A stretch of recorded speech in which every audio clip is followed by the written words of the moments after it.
Time I get to spend with you guys and answer all of your plastic surgery questions. And today we are super excited because we are about to unveil the latest thing coming to Pure Plastic Surgery. So we're super excited about that. And so I wanted to talk about it a little bit here today. And then if you stick to the end, there's a special surprise for you. So all of you that are here now, make sure you stick to the end because I got that special surprise for you that's coming up, and it's going to be presented by the one and only Roxana. Okay?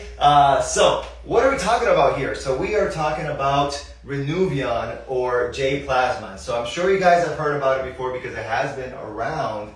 But what is the change? Why now, and why am I using it now? So as many of you know, I haven't had the Renuvion or J-Plasma for now, up until now.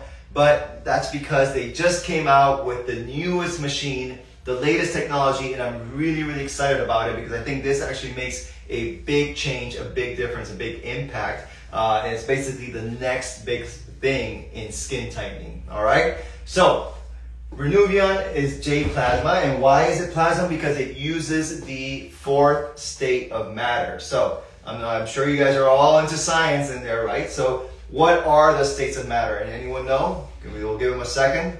Can anyone give me the 3 common states of matter? Anyone? All right, so number 1, of course, then you have your gas, right? You have your liquids, and you have your solids. And there's a 4th state, which we probably didn't learn in high school, which is now called plasma.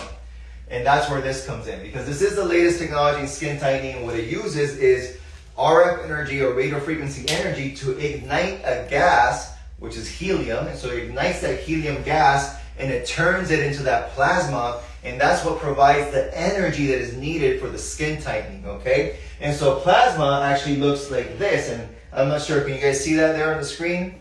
Okay, but this is the plasma. You've probably seen these little plasma balls around, so you can see it there. When you put your hand on it, it goes through there, because plasma is different than gas in the sense that it can conduct electricity, electromagnetic conduction. And so when I put my hand there, you know, us humans, we're electromagnetic. It kind of goes towards my hand, it's attracted to it. And so that's what plasma is, and that's the way that it works. So it uses that RF energy, it ignites that helium gas, it creates that plasma that gives you the heat and the energy that's needed for that really cool skin tightening, okay? So that's where the difference comes in. So up until now, we've been able to tighten skin to a certain degree. So for example, you know, the Baser, that's not its primary function, but it does have some skin tightening. And so the Baser, typically they say, can maybe tighten about 10 to 15%.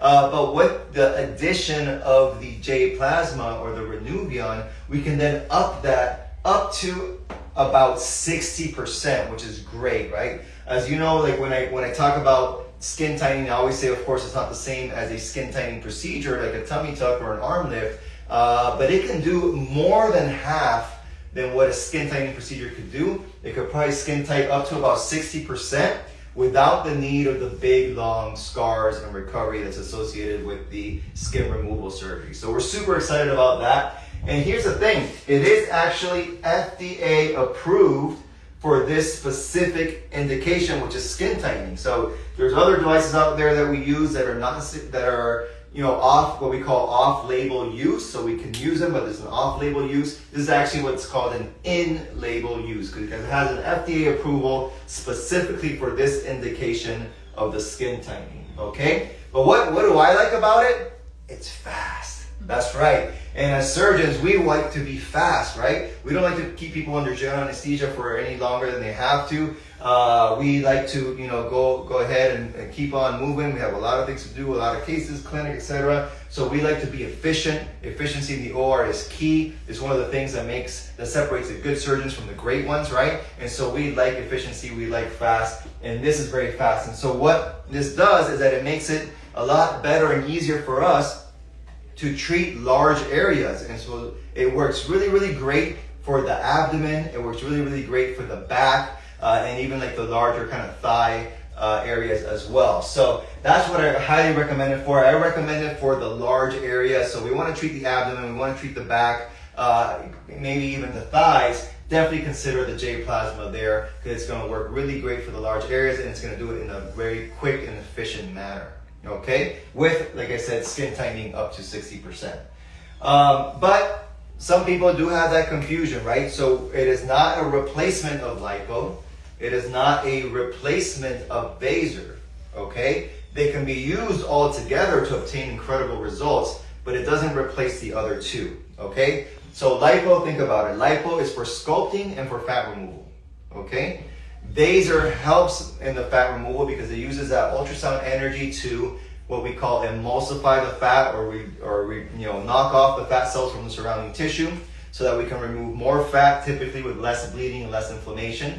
And the Vaser does offer some skin retraction as well. And then if you want to supercharge or super boost that skin retraction, that's when you would add the J-Plasma. So it is used with the lipo and the Vaser, and you can use all three modalities, okay, in order to get the results. So this is actually something that we would like to use a lot also for our high def patients. So high definition liposculpture, abdominal etching, it works really well for that, to like really define those lines that bring out the underlying muscles in the belly area. All right. But one of the things that I like about it now, so one of the reasons I didn't use it before is because it had a lot of what's called diffusion, and so the heat was going into places you may not want, and so if you didn't really use it the way that it was meant to, it could cause certain issues. But now the what we call the diffusion, or where the heat goes, is super limited to exactly the spot that you're treating. So it's not going to go anywhere else. So you treat that one spot, it's going to hit that one spot, and it's going to do it fast in like 1 or 2 passes max, and then you're done. Very quick. So it's very controlled, and it's very safe now. So we're super excited about that. Who is the ideal patient? Well, the ideal patient is still going to be someone that has mild to moderate skin laxity, right? So if you have no skin laxity, say you're 25 years old, you've never had any issues with weight fluctuations, and you've never been pregnant, well then, and you never smoked, and you take good care of your skin, then most likely you have good quality skin, so you don't necessarily need this because you don't have really much skin laxity at all.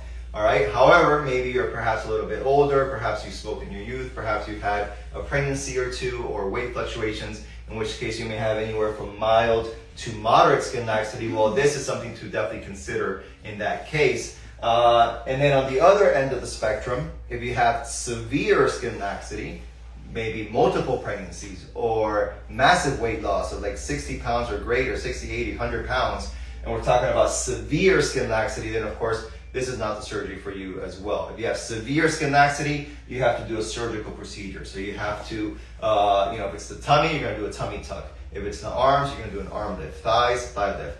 Face and neck lift. You get the picture, right? So that is for severe skin laxity, okay? So I wanna introduce the machine because it looks really cool. And that's not it, guys, because this is just the first part. Like we got a surprise coming later on in the year where we're gonna get the whole thing, the whole new machine. We're gonna be one of the first, if not the first, in South Florida to get it. So for that, you're gonna have to stay tuned. All right, but here we go. I'm gonna roll it in. I call it my R2D2. All right, you guys know I'm a Star Wars fan, but here it is. I mean, that's a little close. Can you all see there, or we need to back it up a bit? All right. So here it is. This is the Renuvion J-Plasma machine. It's a new machine, totally digital. We're super excited to have it. If I turn it around, you probably won't be able to see it, but the helium gas tank is there in the back. That is the gas that becomes the plasma that does the effect, okay? And it has different hand pieces. This is their example of their smaller hand piece. So this small one can be used for small areas like the chin or maybe the arms, but of course it has a much larger hand piece that we would use for the larger areas such as the abdomen or the back, okay? So here it is, R2D2, super excited, and we are gonna be doing our first case tomorrow. So tomorrow, stay tuned, we're gonna be showing some clips and videos regarding that, okay? But in the meantime, I am happy to answer any questions. So, shoot. You would recommend J-Plasma over Vaser for skin tightness? Right, so that is one of the things that, so it's not in substitution, right? I would recommend both, okay? So if you need it, I would recommend both. So you have super, like pretty mild skin laxity where you only need maybe about 10 to 15% of skin retraction, then I think the lipo and the Vaser alone is sufficient for you, okay? However, you're falling into like that more like between mild and moderate skin laxity, and you need a little bit more power, we need to get you up to that 60%, then I recommend all three. So we still do our power assisted liposculpture, we still do our Vaser because it's also going to help with the fat removal, and we add the J-Plasma on top of that for like the best possible result. What about post tummy tuck and there's still some skin left over that's loose? Right, so that could be a great indication there as well. So you say you've already had your tummy tuck, you've gone through that hard work and you don't want to do that again, right? Then what can we do? And so I think this could be a great solution for that. So if you still have a little bit of mild or moderate skin laxity after your tummy tuck, this can help tighten it back up. Can someone with lupus get a BBL in remission for 2 years? Okay, so here's the thing. So typically I don't treat patients that have, what we call, these types of disorders like lupus, because for the most part you're taking medications that decrease your immune systems, what are called immunosuppressive medications, right? And so if you're in these types of immunosuppressive medications, usually we don't want to be doing elective surgery. Having said that, if you've been like completely in remission, you're not taking any medications whatsoever, then potentially it's a possibility as long as you're cleared by your rheumatologist and your primary care doctor. If you evaluate at the pre-op that we need J-Plasma, can we add it on during the pre-op? Yeah, so that is certainly an option. So if, say you feel like you're not sure, like it's pretty mild, but you're not exactly sure, and then yes, certainly at pre-op we can have a discussion. Of course, at that point in time, it's going to be a more detailed discussion. We're going to talk about all the pros and cons and everything else. And then if we decide that it's going to be something that's helpful and that you want to do, it can be added at that time. Can we do J-Plasma by itself? So typically, no. You're typically not going to do it just by itself, okay? Usually requires some degree of liposuction, okay? Mostly because of the fact that we need to be able to remove, the fluid that was instilled there before the J-Plasma. So you can't do it just on like the dry skin underneath there. We have to add that tumescent fluid, similar like we do for liposuction. And so we have to then be able to remove that fluid. We have to remove any, potential, fat that's been knocked off and that it's loose. And we also have to be able to remove any of that gas that may be within the tissue. So we are going to combine it with, some degree of liposuction. Is this for mommy makeovers and BBLs? So this is typically for, anything with like liposculpture, so lipo 360, BBL, those types of procedures. If you're doing a mommy makeover, that typically means, at least in our case, it means a tummy tuck and a breast procedure. So you're already doing the tummy tuck. You don't need to add additional skin tightening to that. So it would only be added if you're, adding some other area, like maybe the arms or the thighs, then potentially can be added for those areas, but certainly not for the tummy area that's already undergoing a tummy tuck. Barbie Red says, you are the best doctor in Florida. Hey Barbie, how you doing? It's been a while. You gotta come back.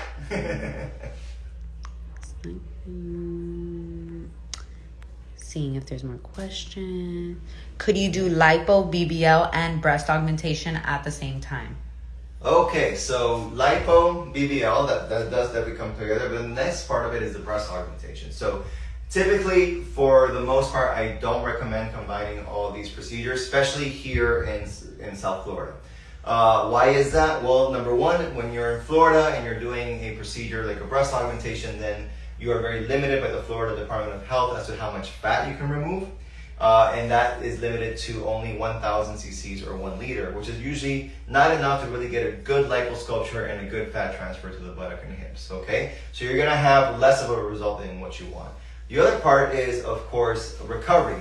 So if you do a breast augmentation, you certainly can't be on your belly, and we want you to be on your belly for a BBL. But when you do the breast augmentation, you have to be on your back, which means you're going to be putting pressure on the buttock and hips, which may affect your results. So I think if you really want the best results, I typically recommend separating those procedures, unless there are exceptions. If you're someone who's pretty thin, you have a lower BMI, say your BMI is 21 or 22, you don't have much more than 1,000 cc's on you, and you're willing to use a special chair, what they call a zero gravity chair, or a mattress, well then in that particular case, we can consider combining those procedures. Can J-Plasma be performed in multiple areas in one procedure? If so, how many areas can be combined? Great. So yeah, it certainly can. And how many areas? Well, it depends on what areas you need, right? So we can combine, say, the tummy and the back and the arms, or the tummy, back, arms, thighs, okay? So it is possible to combine, several areas depending on what your needs are. Are there different precautions taken if your client has asthma? Right. So certainly that is something that needs to be considered, and so we're going to require a few things. Number one, if you've had asthma for a while, we're going to require a chest x-ray even if you're under 40 years old. We're also going to require a clearance from your primary care doctor, and if you have a pulmonologist, then we'll require clearance from them as well. And we will only consider moving forward if your asthma is fully controlled, right? So if you have uncontrolled asthma, meaning you're having attacks, which at times can be severe, that land you in the ER in the hospital, that's not a time to do elective surgery, all right? But if you have your asthma and it's very, very well controlled, then yes, we can consider doing the surgery. We typically ask you to bring your inhalers with you, so we have those with you in case you need them, but otherwise we can take care of everything else. How is J-Plasma different from body type? All right, so how is it different? So there's some things that are similar and some things that are different, okay? So what is similar? Well, they both use some sort of RF or radiofrequency type energy, and they're both meant to be for skin tightening. So those things are similar, okay?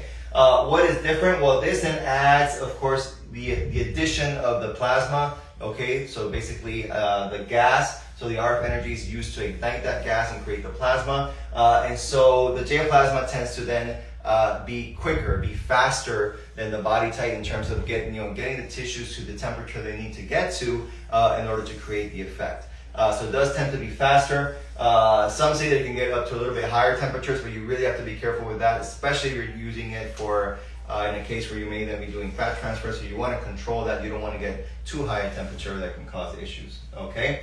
And so typically I think the J-plasma works well for large areas. So if you're talking about the abdomen or the back, I think this is going to be the way to go because it can treat a large area much more quickly and more efficiently. The body type tends to have also very different handles, and it has very small specific handles. So like especially for smaller areas like the chin, or if you're using that little the little AccuTite, the little tiny handle for like underneath the eyes and things like that, I think the body type is a better indication for that. How would you know if you need J-plasma after liposuction? If you need it afterwards, well, I mean I guess it's gonna depend on the skin laxity, right? How did your skin do after the liposuction? So I mean ideally we would kind of anticipate it and then use it at the same time as your liposuction procedure. But of course, sometimes things are unpredictable. We never know exactly how things are going to do. Every patient's a little bit different. Skin quality varies a lot from patient to patient. So it is possible that you had your liposuction procedure and then you develop some skin laxity. And so if you have a little bit of loose skin still in that range of mild to moderate, then it is a consideration, something that can be done afterwards to help tighten the skin. What areas do you recommend doing J-plasma on? So my go-to recommendation is going to be for large areas, so typically the abdomen and the back. Is it possible to request for a BBL and lipo with J-plasma without a tummy tuck? What if agent advises you that they're okay with some new skin but just want better shape? Yeah, certainly. So that's exactly the indication is to try to avoid the tummy tuck, right? And so I think with this, we probably have more patients that are going to fall into that category where we can try to do it just through the liposuction with the devices alone without having to do the tummy tuck, okay? Again, having said that, if you have moderate plus or severe skin laxity, I still highly recommend doing the tummy tuck, and you should always do your tummy tuck first and then come back for your BBL. So if that's what you're waiting for, that's not going to happen, okay? At least not with me. I don't recommend it. I don't even know how many times I've had patients come in who wanted to do the weight lipo because they were scared of the general anesthesia because they have an unsatisfactory result, okay? And it makes sense, okay? We are poking devices into your body at high frequency, and if you're awake, doesn't matter whether you feel it or not, you're just not going to be comfortable, okay? It's a very uncomfortable procedure. If the anesthesia doesn't take well, it's a very painful procedure. And on top of that, in order to numb the tissues, you have to use lidocaine, which then puts you at the risk of a lidocaine toxicity, which can affect the heart, like heart attacks or even seizures, and can be very, very dangerous and potentially even deadly. It just, to me, it doesn't make any sense whatsoever. You're gonna have a worse result. Okay, it's not any safer with a risk of lidocaine toxicity. It makes no sense. So, I recommend doing it under general anesthesia, and I will never do it under local. Do we have a technology or procedure to add fat after a BBL? Well, what we do have is what's called alloclay. Okay, and it's actually very, very new. I just started doing it this year, so 2025, and it's off-the-shelf fat. Okay, so this is a type of fat that we basically just grab it off the shelf. It comes, the cadaveric fat has been treated, all the nuclear material has been removed, so that there is no there's no chance that you may reject it, okay? And that can be used after your BBL to do little touch-ups to fix little areas to give a little bit more volume. It is a great way to do that because this is done under local. You don't require any general anesthesia, okay? We're just going directly down to the area, and so there's very little to no downtime, which is great, right? You don't have to go through the whole liposuction recovery part of it because there is no liposuction. We're just getting this fat off the shelf and going straight to those areas. Are the in-person consultations with you in Miami free? So in-person consultations with me are not free. Okay, so we have 3 types of consultations. You have the virtual consultation, which you do off our website. Then we have the video consultation, which is going to carry a fee of $250. And then we have the in-person or in-house consultation, which carries a fee of $500, okay? So 3 different types of consults, 3 different prices. The good news is that whether you're doing the video consultation or the in-person consultation, if you decide to book, that will go towards the price of the surgery, right? So if you're booking, you're having surgery, it really is no additional cost because it's going towards the price of surgery, okay?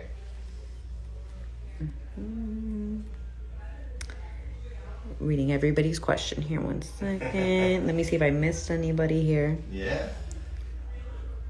How's TikTok doing? It's quiet. Instagram's where it's at right now. All right. Come on, TikTokers. Send me your questions. Happy to answer. How much is a J-Plasma add-on? All right. So that may actually be a very good segue to the surprise that we have in store for you. Okay? So we're going to bring up here Roxana. Let's see, let's move R2D2 and you can come here. All right, here we go. So Roxy, many of you probably know her, you've seen her videos, you've heard her voice, okay? And she's gonna tell you about our surprise. Well, so as part of our launch of the Renuvion J-Plasma machine, any patient who adds a J-Plasma add-on can get the second add-on for only $600. So give us a call, contact your sales coordinator if you want to go ahead and add any area of J-Plasma again. You'll get the second area for only $600. All right, that sounds good. ¿Y en español? ¿Para que hable en español? Sí. So, para todas nuestras pacientes que quieran agregar J-Plasma a su cirugía, agregan el primer parte de la cirugía, la primer área de J-Plasma, y la segunda área la pueden tomar por solamente $600. Okay, excellent. So you get a whole new area for only $600, which is Only $600. basically just the cost of the handpiece, and that's it. So we're basically getting nothing out of that. We're just giving you this extra area for the cost of the handpiece, and that is all. So now's the time to do it, because is this thing gonna last forever? No, only for a little bit. Only for a little bit. But definitely Okay. contact your sales coordinator so she can provide more details. All right, sounds good. All right. We have one question. Okay. She says I missed her question. I had twins via C-section 6 months ago. Would I be able to do a BBL with J-Plasma? Yes. So it's been six. If it's been 6 weeks, then that's the amount of time that that we want to allow your body to recover. But after, I'm sorry, so 6 weeks or 6 months? 6 months. Yeah, I'm sorry. Yeah, 6 months. Perfect. So if you allow 6 months, after that, your body should be fairly well recovered. Then we can go ahead and start planning your surgery. Amazing. All right, everybody. Okay, cool. Well, we're super excited about the technology. We have that special going on right now. If you missed it, there's going to be more details coming soon. All right, so I hope to hear from you guys. And well, I look forward to seeing everyone next week on Hump Day with Dr. Alex Earle. I'll see you there. Ciao. Okay, bye, Roxy. Bye.